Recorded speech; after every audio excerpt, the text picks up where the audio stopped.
Welcome back, everybody. Welcome back to the Canyon. Welcome back to another installment of fresh, piping hot installment of It Came From the Workbench, Volume 20. This is the second, God, I hope this is the second episode of Volume 20. This is the Phoenix build, the Trucks of Fortune that was sent in by a Canyon member to be built and, you know, canyonified, as it were. So what you're about to witness is potentially an episode in hubris where I said to myself, self,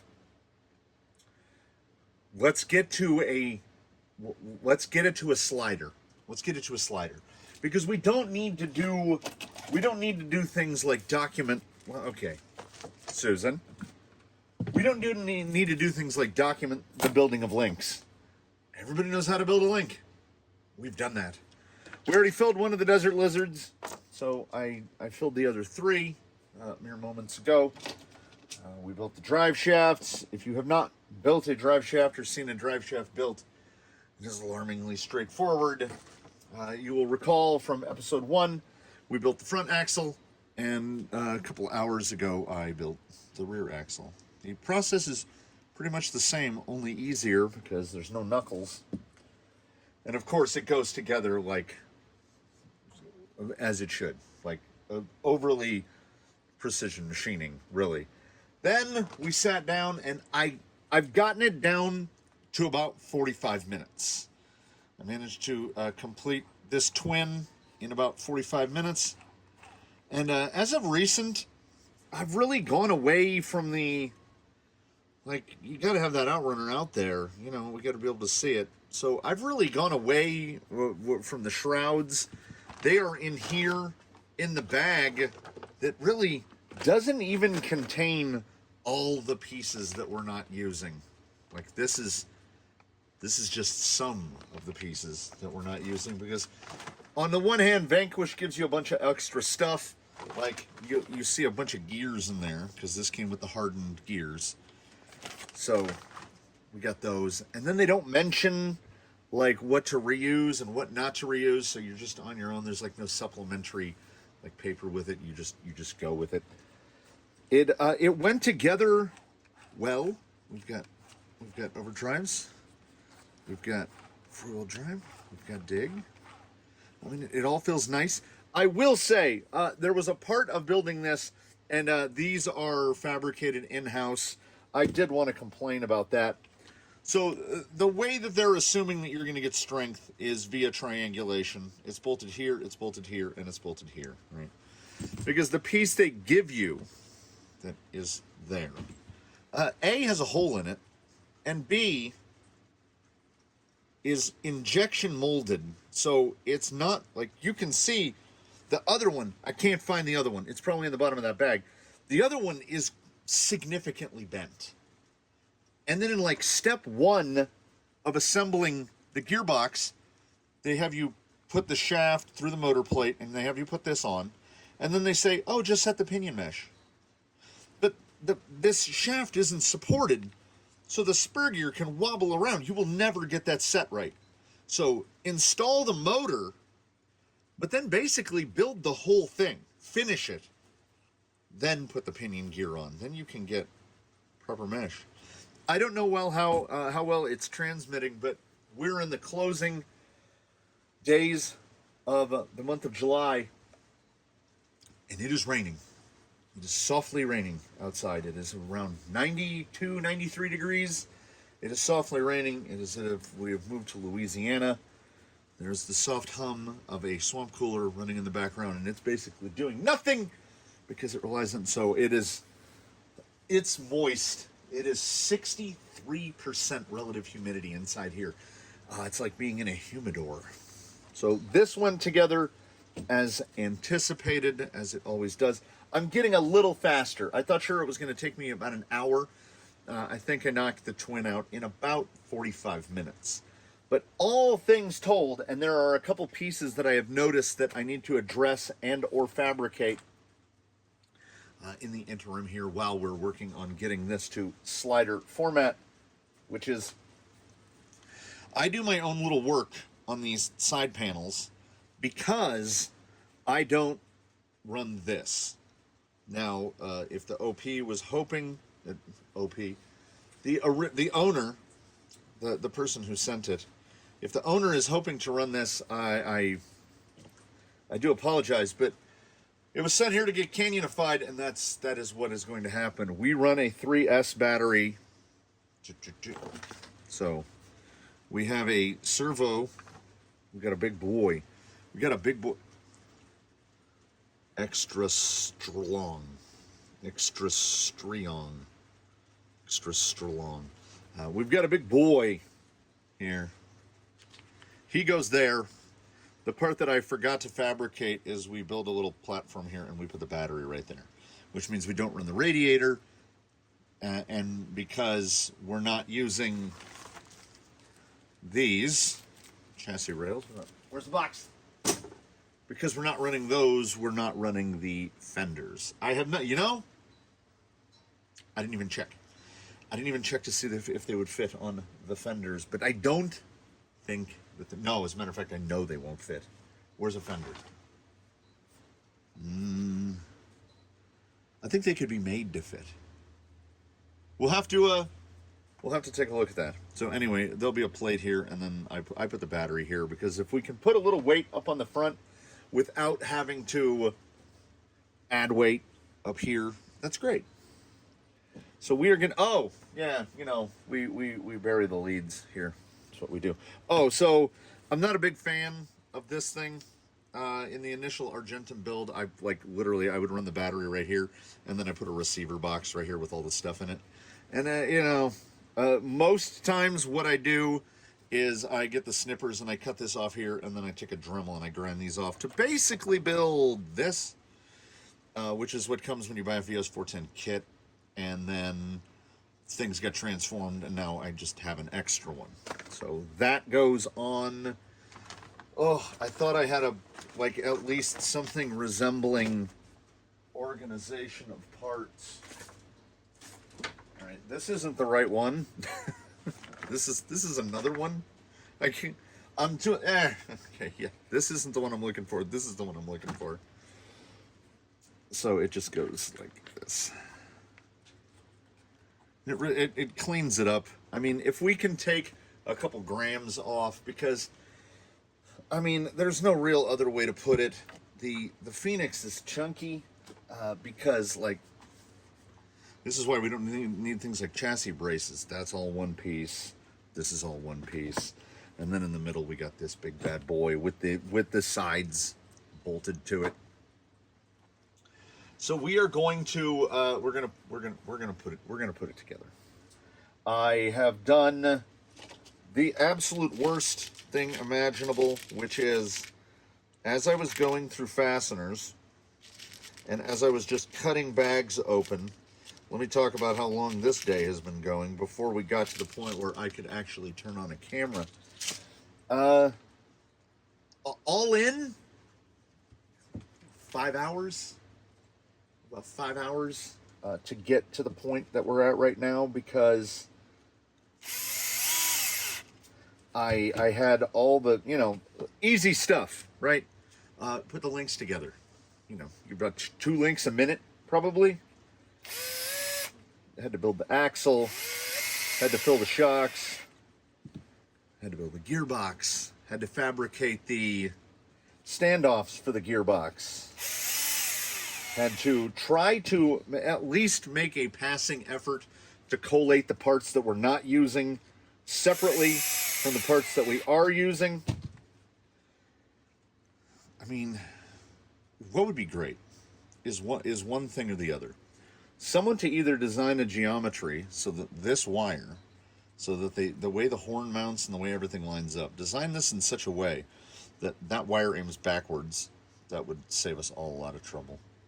Or a servo manufacturer to basically, I don't know if it's even possible, but could we make it so that we can just take the bottom off and turn it 180 degrees and put it back on? I don't think we can. I think the way the board is oriented. But how about this? How about we have a port on either side? When are we going to start getting USB-C servos? When can we just when are we going to be able to just plug our servos in with a wire? I have a Vanquish horn here on the bench, and as I said, I really truly did. I tried to establish some sense of order. That if you've seen the videos, the desk is shaped like a U, and it is completely covered, like all the way around, like just absolutely covered with toy car stuff. Oh yeah, I need the yeah, so as I was cutting the bags open, I was just dumping them in this. So I have no organization there. I've already lost my scissors. I am going to need the panhard mount here very shortly. Why do I I gotta, you know what, we gotta,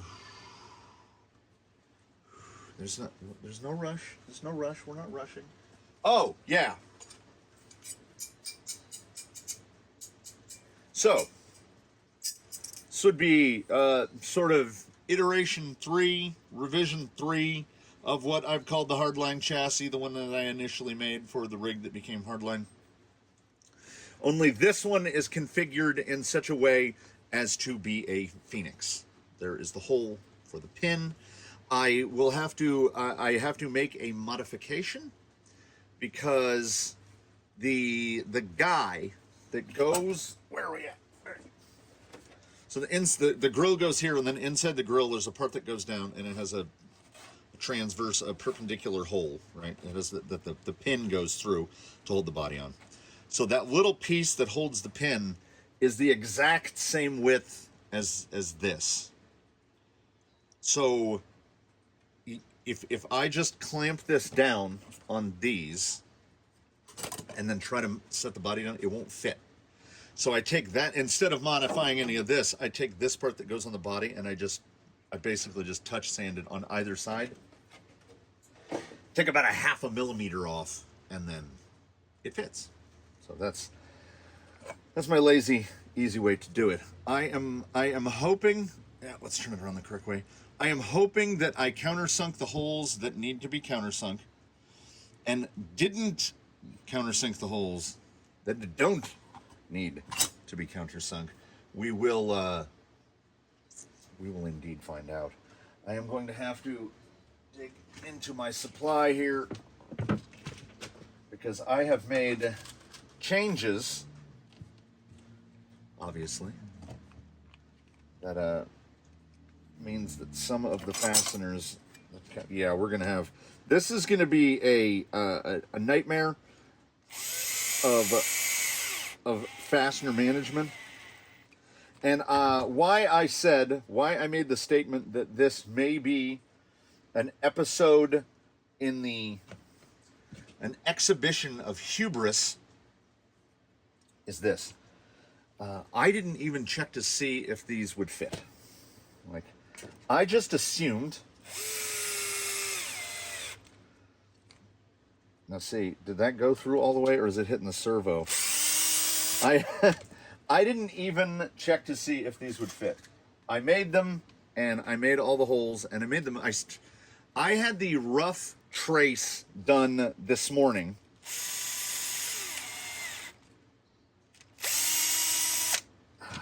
And that was the one change. I built them as I always do. If you've seen any of the chassis rail building videos, the exact same process was employed, save for one change. Ordinarily, I have the lazy mode and the non-lazy mode. Non-lazy mode is die-chem blue. Mark the whole thing out. Mark it out with a scribe. The other is the lazy mode, where I take my tried and true blue Sharpie and I lay out all the stuff that I need with blue Sharpie. And then I thought, we do have better. We have better and more capable equipment. So this was laid out with a blue Sharpie. It was laid out with a Sharpie Pro, which may genuinely be the way forward, because you can clean it off pretty easily with alcohol. But aside from alcohol, it is pretty well solvent proof, that no matter how much WD-40 got on it, how much Relton A9 got on it, any of that, it didn't it didn't make it come off. I'm double checking the screw depths now. So I was pretty happy about that. And it allowed me to make changes. There are a couple spots here, which we will see. We're going to find out together. There are a couple spots here where I don't know if the clearances are sufficient. It may require just as something as simple as a little touch with a Dremel, like right here and right here. Because this guy, the box where the overdrive comes out, as you can see, is right there. Don't know if it'll fit yet. And then when the side skirt is on, the overdrive servo is like right here. But it's also elevated, so it might be high enough. We will cross our fingers and toes in the hopes that it will be high enough. I kind of want to replace those two screws already with button heads, because it just I like to stay mono driver for the whole assembly here. Yeah, I'm going to use a lot of 8s. This guy's going to use a lot of 8s. I feel like I got shock tower placements where I would want them, and I left a little meat on both at the ends, here and here, in the event that someone might want to put like a Rock Pirates type mount on here, and then just for regular body posts to run a different body. Because I had this this started to germinate in my mind. This popped in my head with the lifeguard truck, with the Sport. And I thought, man, how easy would it be to build up that big Sport body with the Expedition rack on it and everything, and it's so pretty, and we know that we are making sacrifices for vanity because it's very pretty, but it's also pretty heavy. How great would it be to spend about another $40, order one of the many flavors of J Concepts Tucked, right? They got like 4 of them now, and just mount it so that it fits on the body posts as they are, so that you have to make no changes. You don't even have to raise or lower a body post. You can just pull that Sport off and throw a Tucked on there, and you've just gone from scalar to well, that's dead to me. You've just gone from scalar to crawler. I don't know why I never. I'm actually assuming at this point, quite a few people have done this. It didn't occur to me until, honestly, just a couple days ago, while I was in process of finishing up that rig. Well, so far so good. We are. Well, that's a tiny little short boy right there. Now 8 seems okay. Maybe even get away with a 10. I didn't want to I mean, I guess I could just lock net it from the other side. I didn't want to overblast it. I didn't opt to, like, I could have shaped that down, but I was kind of going for a unified theory here. Once we have the centerpieces attached here, I can just grab a Phoenix shell and we can find out. We already did the effing around. Now it is coming up to be time to find out. I don't need screws nearly as long on this side. Realize this is enthralling. As out of frame, a gentleman puts 25 screws. I'm gonna run out of 10s. Maybe I should have gone stainless. It'll bother me a little bit for a little while. That's so snug. Yeah, because we're there's a bend to the rails. The rails are kicked, and we're just putting flat plates on it. So we do get some strength from building a bow here.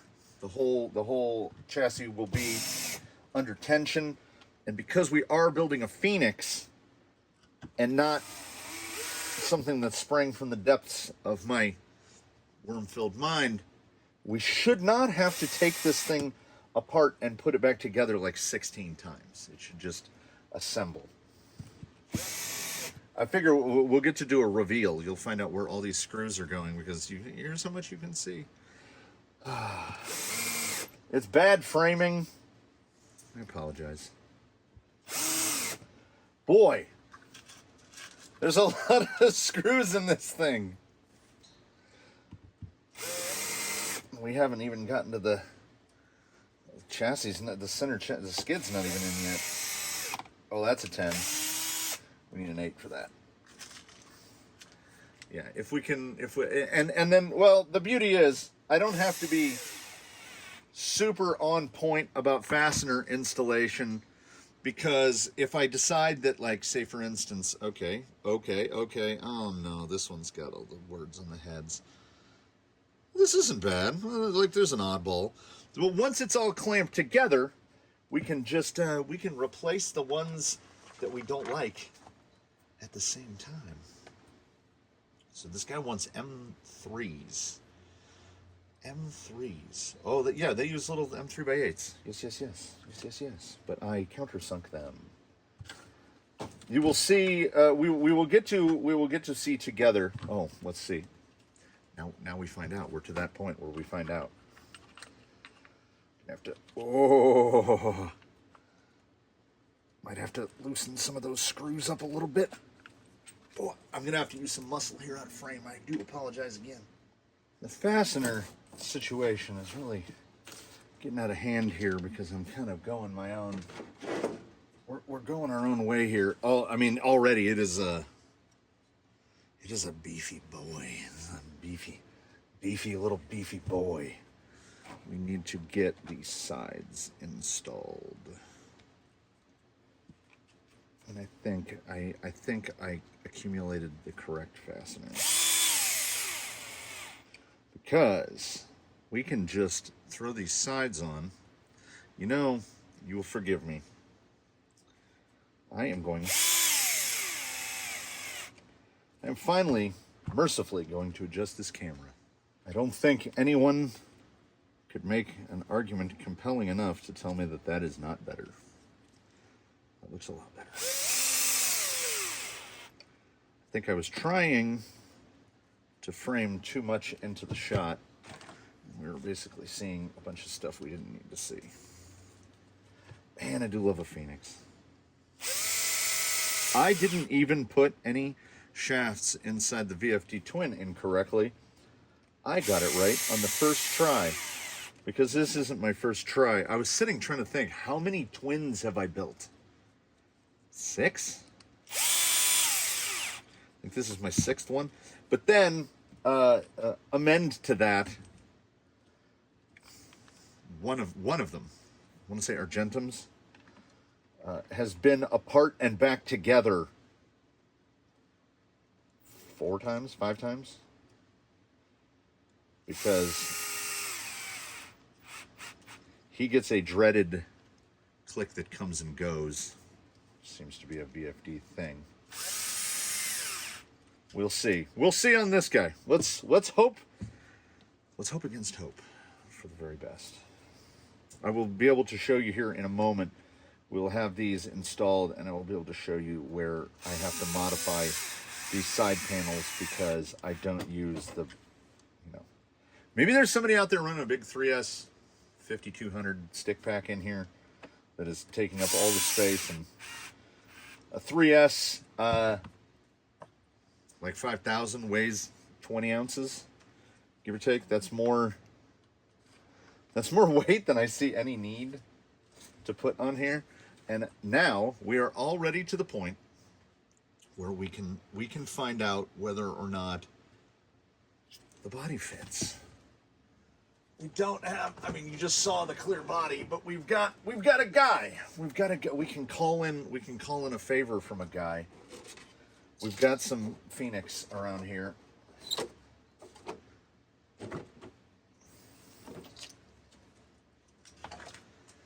Let's find out. What are we looking at? Oh, well, okay. For one thing, it's not going to fit. But we can get close. The shock towers on this are right. You'll be able to see why it doesn't fit. Now see, his box, I will trim the box on this body, but it lines up. It lines up. Pins.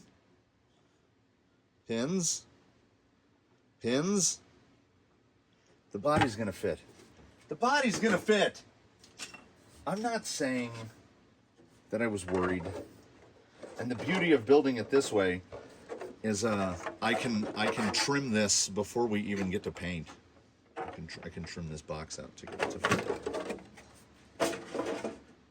It's gonna fit. It's gonna fit. All right. So when we get to here, this is driver's side because we've got this boy. Here is the mount for the overdrive servo, and we are about to find out if it is going to fit. But so we've got these two countersunk holes here and here, and then we've got holes that nothing attaches to. There are holes that you can see them going through, so there's nothing there. And then we have these because this guy is generally right here, and these little fellas go to there. But I added a bunch of rear link holes, which hopefully at least a couple of them are usable. As what I did not take into account is this little section right here. Ah, it should be fine. If anything, I would have to run because ordinarily it bolts to there, so I would have to run a spacer anyway. Okay, yeah. 7mm spacer, we'll push that over. It won't hit this. Yeah, we're good. So as this guy will not fit, as he sits down on the extended parts, what we're going to do is we're going to take a countersink, and we're going to countersink these out. And then I usually do one in the middle as well. And then we use 5 little flatheads to hold it down. And it looks something like this. Side note that no one asked for. I can literally watch the little fella. There's a little indoor weather station right over here. I can watch the humidity rising. We are now up to 65% relative humidity inside. Ordinarily, this place is really good about it because I'm not running the swamp cooler on a 90-degree day when it's raining. And it is generally very humidor-like here, where it hovers around 50%. For better or worse. We have about 50% indoor humidity. That is nicely in place. Do the same thing to the other one. And why I said we are going towards a slider. Our goal of the day is slider because I haven't built the wheels. I haven't soldered motor leads on. I haven't even taken the Rhino out of the little plastic case that it comes in. Episode 3, if you were looking for wheeling, if you were or are looking for wheeling footage, that will be in 3. We will get the ghost ride out of the way. I will clean up and tidy up the little annoying things. Get the battery tray down. Oh yeah, maybe we should. And I know not everyone has the same. Oh God, I forgot. Okay, you've heard me lament gear covers. Like I don't really like them, right? You know that I don't, and I only run them when I absolutely have to. You have to put the gear cover on before you put the gearbox in the vehicle. It will not fit. It won't go in. So the only way, and I can't do instead of say, because we're here, it's 4 screws to take the gearbox out right now, because the servos are still sitting on the workbench. And the servos may remain on the workbench because I don't really need that in there to go past slider state. Slider state implies that we've got, see. And then here's the double beauty of it. You can't put those screws in until it's installed. See what I'm saying? Because, there we go. And hey, we will take some of the edge off the sword and take this opportunity to replace those big cap heads with some button heads. I am really going to have to build a rig with nothing but cap head hardware, because I keep doing this on Phoenix where I replace all of the hardware as I build it, so that there is, man, I might go as low as to say 5% of the hardware that comes in the bags actually goes in the vehicle. Oh, this is all black oxide. It occurs to me as I look down and use my eyes to detect differences in color and shape. Here's what I can do. I can do a thing. I gotta get one more screw in, otherwise I'll forget and then we won't put it in at all.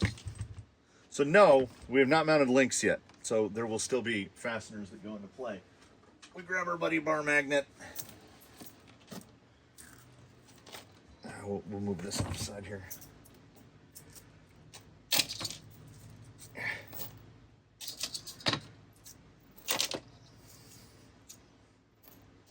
That's my driver. It doesn't count. So this is roughly where we're at in unused fasteners. Where's the bin? Where's the what did you guys do with the bin? And we got this one. And then I feel like there's another one. And of course we've got unused parts. I feel like there's another bin. That, like, I started with a different bin. Maybe I combined bins?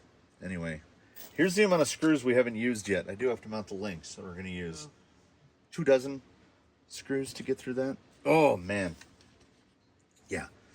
When I built my first VS410 chassis, before the Phoenix had come out, and the Tranquish was just built off of the chassis kit, it even then struck me how heavy. I mean, there's a lot of plastic. And I do recall, after I built my Phoenix #1,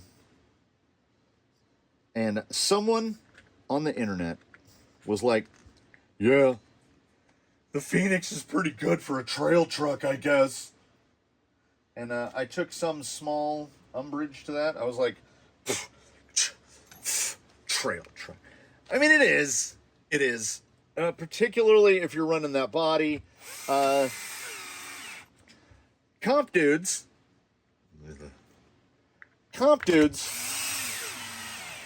getting those 3-pound-ish, mid 3s, maybe low 4s in rig weight, right? Well, what's that? Let's compare and contrast. So we don't have links, we don't have axles. We do have the motor and the servo. So this is the chassis. I would call this the chassis with the chassis plus gearbox. It's 2.36 pounds. We have nothing on here that would, like, to bring it even close to operation. We could just start piling stuff on top of it, and I mean, if we just add the axles, we're 3.2 pounds. Yeah, this is not a. It's. I mean, it. You know what it is? That guy's right. I may have been upset at it at the time, but sometimes we, you know. I guess I regarded trail truck as some kind of an insult. Trail truck is not an insult.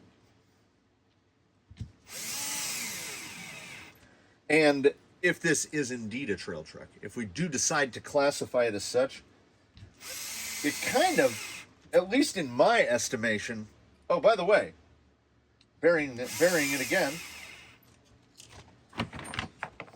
look, oh, you.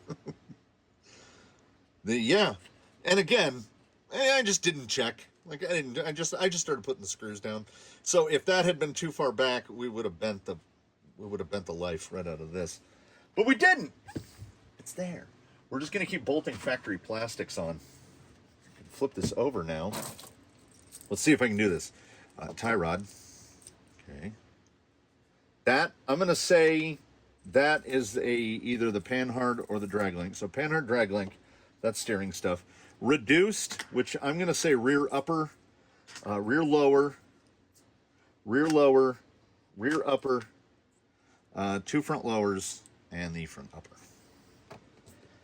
If you build enough of them, you can get kind of an. And I am not following the order of the manual at all in throwing this together.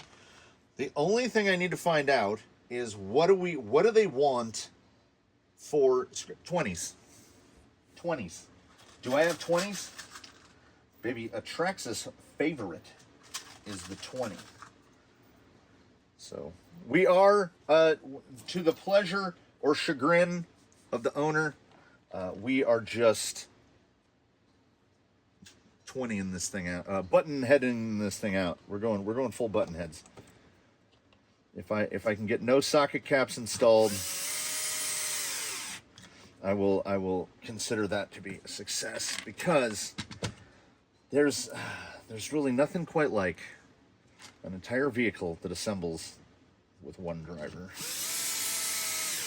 And unless we're taking like wheel hexes or something off, we shouldn't need even to go to a 1.5. So this guy should be 2 mil through and through. I don't know if that's supposed to be a 10 or a 12. We're going to go with a 10 for right now. I just need to make sure front upper link is a 20, and it is. Oh, I rolled into the pile, though. It's got to be this guy, because he's pretty short. If we get this link installed, we can fit the shocks on, in theory. We've got a little bit of a junior hack that we can bring to your attention. I may have figured out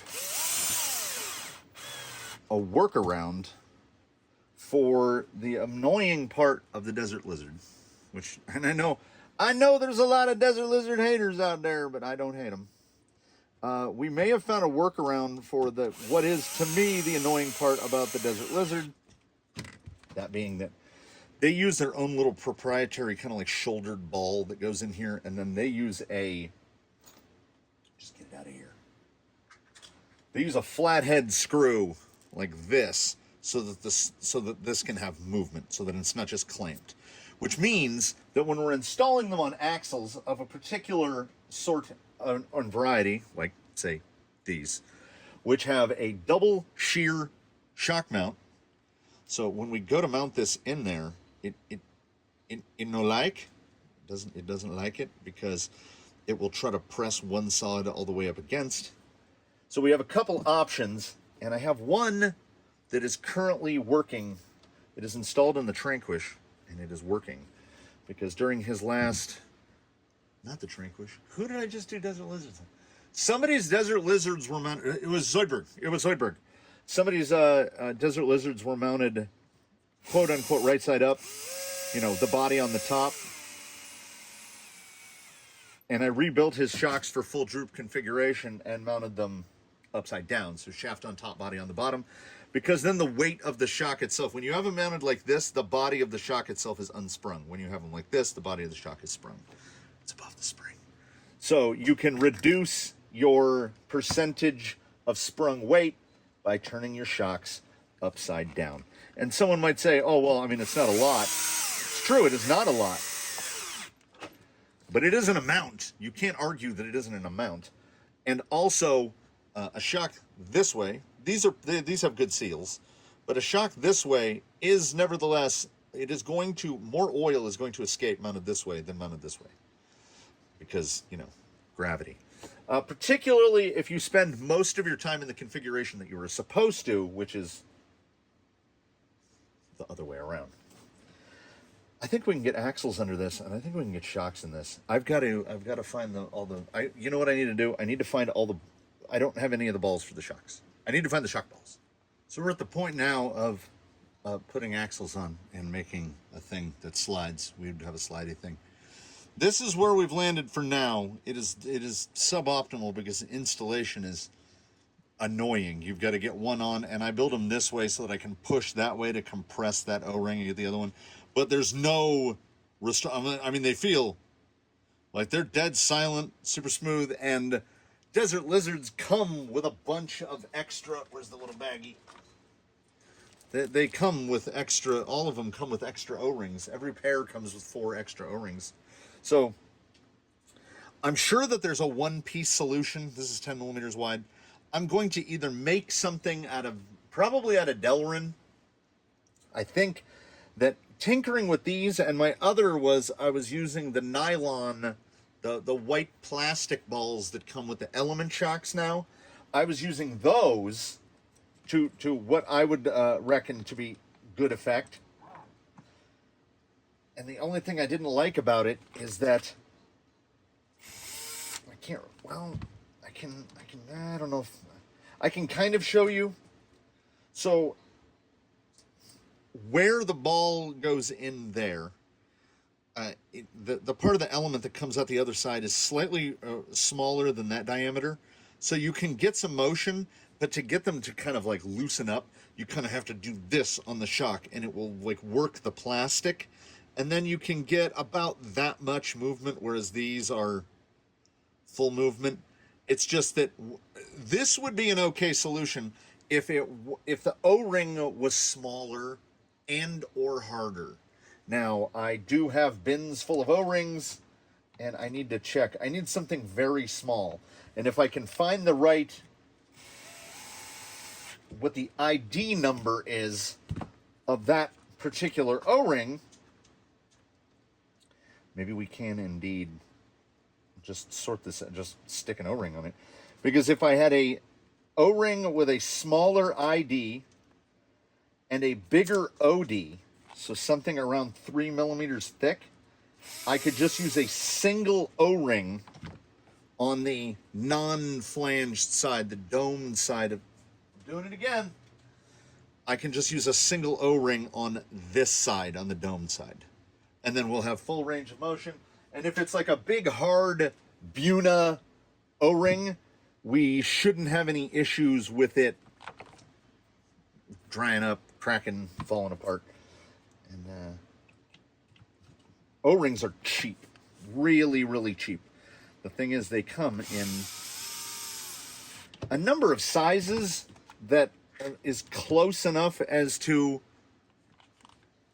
make its own estimate of infinity. So finding the exact one, unless you know, like, you know, you measure the cord section and you make all your measurements, and then still you're like, it is a dynamic thing and it changes size, and maybe I was squeezing it too much with the caliper when I measured it. And I'm sure somewhere out there there's a specific method for measuring O-rings, but I don't know what it is. These are 8 millimeter balls. We're going to go 12s. We're going to start with 12 buttons. This doesn't have to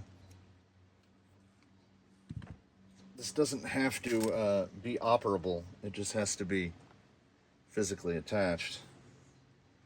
I mean, they feel really good. They're just fiddly, and they're lime green.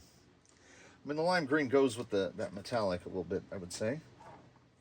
Whoo, that thing feels smooth. I want to put power through this thing so bad, but we are not there.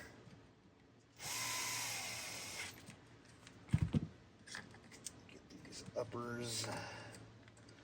Usually the way I like to do it is get the uppers in. Oh, and we need a big long boy.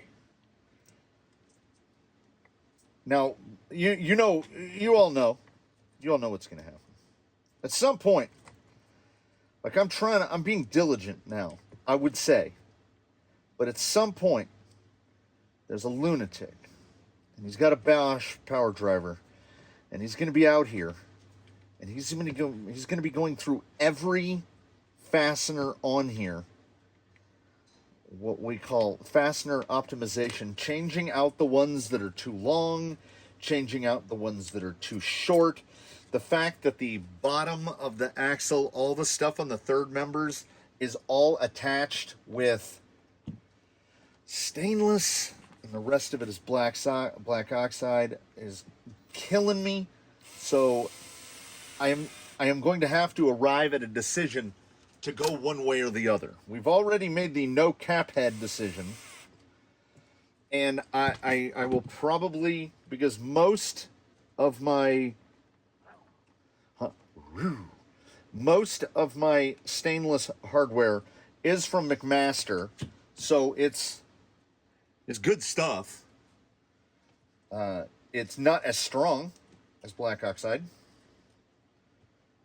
but I don't go in the creek, so I wouldn't take this in a creek. It's, you know, the Ghost Ride is part of Canyon culture. We get the body fitted, we get everything ready, and there'll have to be some cutting on this body to clear the shock towers that weren't there when this thing left the factory. It's going to be tough for me. We might just drive this around a little bit on flat ground, because there's a big part of me, perhaps the primary part of me, that doesn't want to be the first guy to drag this across a rock. I mean, I get it. That's what it's for. But this is the pulling the new car off the lot, isn't it? Like, once it's off the lot, it's not the same. Oh, we're gonna need, yeah, it's not 12s. It's, wow. Oh, there's no panhard on it. I was like, that thing is sitting perfect. It is sitting perfect with no panhard on it. But the shock bodies are some beefy boys. We're gonna need some big uns. No. Something around sixes. I might have, so 6 plus 8 is 14 in that, so probably 16. We'll try 16s and we'll try 18s. Ended up going with 5. There's a strong chance that I will end up fabricating both lower mounts and spacers for the upper to get them exactly where I want them. The panhard out of the box, dead. Look at, there is not a millimeter of axle swing until you get all the way to the bottom. And I mean all the way. So we get a little bit of swing to the driver's side at like this thing is a droopy boy. So we want it generally neutral. I would probably actually go up probably one hole in the back, one hole in the front. We'll see. We'll see, because this thing is going to articulate. Those feel really good. We're just mounting we've got the rear links mounted in the stock position. That's where we are going to begin from. I've got some spacers for when we let's put somebody back to work. As we talk this out, I can throw at least the, oh my goodness. I mean, with me. The number, did I use any of the screws that came with it? So we have a fancy shiny spacer. And the fancy shiny spacer should go on this side. And it looks like we need about it looks like we need a 20. So we'll go spacer, 7mm spacer, and then tie rod. We've got to get this together so we can figure out what is going to be needed. It looks like, lo and behold, the it looks like the tie rod is the exact correct length as well. So we're not going to get anywhere near touching electronics. I'm not even going to install the servos at this point. We'll get the rods in place up there. Oh yeah, yeah. With that 20 millimeter Vanquish horn. Watch the. I mean, look at the relationship between the panhard and the drag link. Oh, yeah, okay. If you were wondering at all when these were going together, the little cut. Look at this. Just nestles the panhard right in there. Oh man, it feels real good.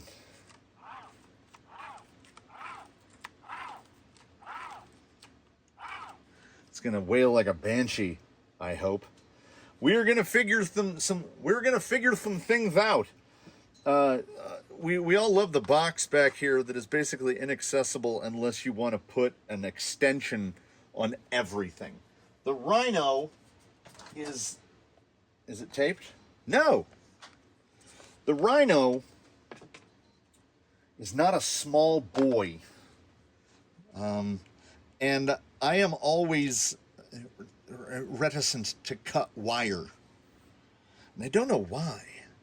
You could just solder new wire on. But here's my forecast. We will get the Rhino. I don't know. I don't know if I can make any judgments at this point. Because this guy is also going to be running a Radio Link RC6. So the receiver is RC7 FG, the big double antenna guy. And it's not easy to find a spot for that guy either. I don't want to run a ton of extensions. And as we know, this AGFRC has just enough lead to make it to one side or the other. Now, on Argentum, I have his receiver mounted right here because there's nothing really going on right here. But then when his wires are tucked, sometimes the bundle of wire can kind of shift. And when you go to shift into big overdrive, it won't. You'll get the clickety clack because the wires are touching against it. So I don't want to do that. I also don't want to put weight up higher. The body is heavy enough. So I'm going to have to figure out where the receiver is going to go. Hopefully, we can fit receiver and Rhino on this side pod, but we don't have a lot of overhang territory because the way the body goes. I thought I was missing a screw. No, I guess it was just that one. I guess they're all in. So eventually, and by eventually, I mean the next time you see it, we'll have Injora installed there. We'll have Injora installed there. Yeah, I think no, it goes this way. Those guys will be installed. We'll get the AGFRC in there. I will trim the body up. Yeah, he's looking pretty sleek and mean. We'll get everything programmed up. Oh yeah, it's gonna just be like a little massive, a chunky boy. And what are we looking at? Oh yeah, like look at the default pinion angles. It's perfect. This thing actually went together. I would venture to go so far as to say easily. This angle looks terrible again. So as soon as I get the electronics mounted, and here's one of the big problems with mounting the electronics. The way that I like to do the servos, because the receiver is here. It's here. I wanted to show those of you who don't know that the RC7 has dual antennas for super long range, and it actually does work. I have it in my limitless, and you can get it so far away that you can't see it anymore. It doesn't really benefit us as a crawler. If the people at Radio, if Jesse over at Radio Link is listening, make us one of these. Make us this guy. See how, I'm tempted to do it right now. Bear with me for a moment. We're going to participate in a non sequitur. So I found it. I found it. So RC7FG with the gyro and the super long range with the dipole antenna, and they make these drone antenna mounts that makes the antenna kind of go off like that at a Y like that, and yeah, you can get really, really far away. Now I doubt there's enough room inside there to do what I have done with my RC6F, the non-gyro fitted one, which are the really cheap ones. But for us, we don't really need this. So I just coiled the antenna up, and you can see it right there inside. There's the antenna. I literally just coiled it up and snap. The cases just snap together. This one's more clear, so you can just see. You just get your fingernail under the edge, and you just pop it open. And I just coiled it up and stuck it back in there. And things like that make me want to go grab a bunch of other receivers and open them up and just shove their antennas inside of them, because we don't get more than what? Like, even you trail guys, what do you get? 50 feet away from your rig, max, tops? Yeah, 50 feet is not a problem. So these I tend to just, I make them into a double coil, and then I put heat shrink around it so it has a little beaver tail sticking out of one side. And the goal would be, and unfortunately the wires come out of both ends, but the goal would be to be able to get all of this over here on this side, and then it should not be a problem for all the wires to reach. I will look through and see what I've got in the way of a receiver box. I don't know. There is the option, not really, not without I'm so opposed to using extensions that we could conceivably get this guy back here. We could mount this guy to the side of that servo, but then that's spinning. I don't know. It's one of those things. I will take the Tranquish. I made a new top cap for this, and there's a big plate, and he has his receiver box on top of that plate. I would like to not have anything on this higher than the top of the gearbox, though. So if we can keep everything down on the sides, I think that would be optimum. So that's what we're going to try to do. That is, of course, after mounting the electronics. Oh, yeah. Another incomplete thought. I like to have all the electronics wired up and energized so that I can get the horns started, not centered, but where I want them, because I adjust via endpoints. But there's a good chance that when this servo is at neutral, that his horn might be like that. That's just how I've always done it. I don't start right dead in the center, because you need so little throw to actuate either of these. Like, that's all the way. What are we talking? From that hole to that hole, 8 millimeters. Dig is about the same. There's full dig. Now, I mean, most servos are 180. So we're talking a little. I have some where the endpoints are dialed down to like 15% in one direction and 5% in the other direction. And the shorter that the arm in between, the shorter the linkage is, the more, like this guy, for instance, he's so short that it just zip, zip, zip, zip. So you have this, the endpoint's dialed way down. So getting this pre-centered, because what I try to do is I try to build it in full neutral. So get everything perfectly centered so that when you pull the trigger, neither end is engaged. You're in between overdrives and you're in between dig and drive, and then move the endpoints out from there until we can get to full big overdrive, full small overdrive, dig, and four-wheel drive. So it is arduous. It is time-consuming, more time-consuming than this. And there you have it. This is the V3, hardline V3. No two hardlines are alike. I don't write anything down. There were no templates made for this, I went straight to aluminum, and it's already installed in the vehicle. Inside me, I have no intention of taking it apart.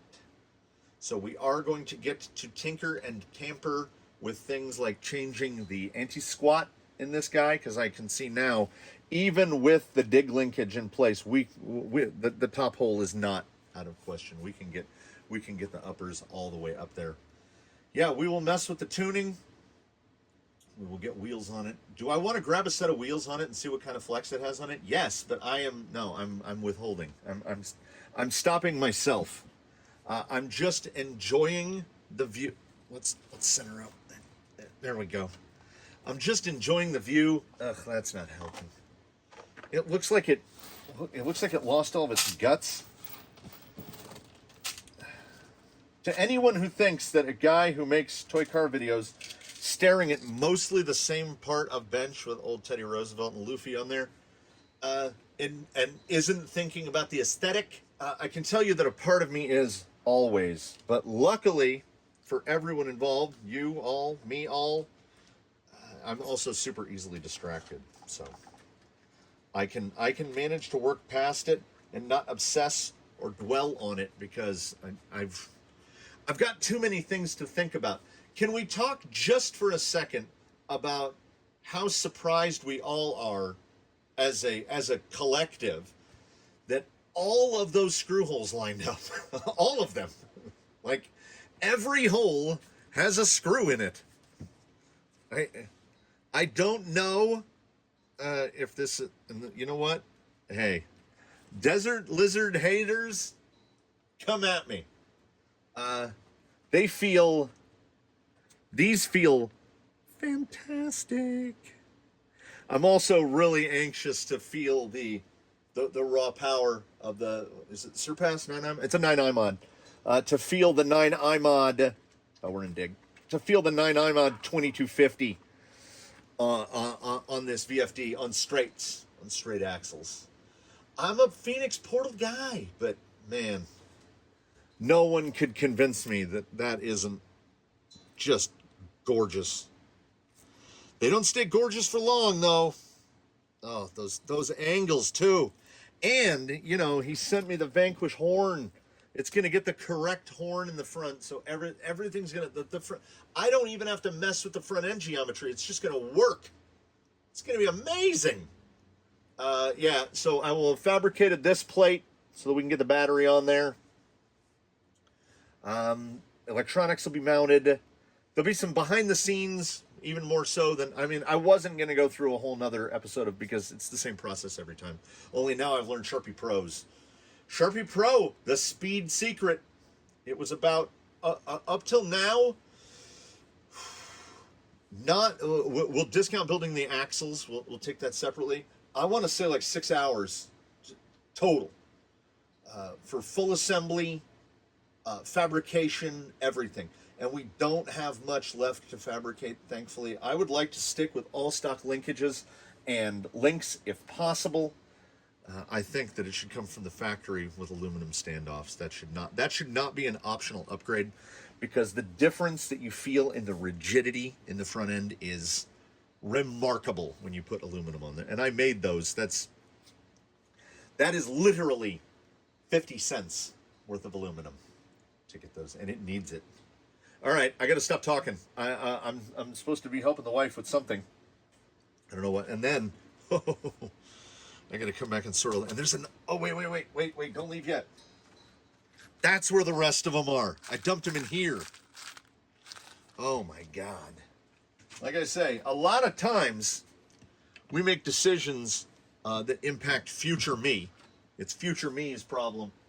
Only time keeps on slipping into the future, and it's gonna catch up. And now me and future me are gonna. Yeah, there's even more. My God, what have I done? Thanks so much for watching, everybody. Episode 3, we'll be running. Episode 4, we'll be tuning. That's as far as I've thought into the future. I killed this mosquito with my bare hand a few minutes ago. He just flew down and landed right in front of me, and I was like, so I will I will see you all in the next one. Thanks for stopping by the canyon. 66% relative humidity. It is sauna-like in here. I look forward to seeing you in the next one. Please do comment below with any questions, comments, concerns, suggestions, whatnot. Particularly the gentleman to whom this belongs. Have I missed anything? Was there something I was supposed to do and haven't? Is it too canyon? Is it not canyon enough?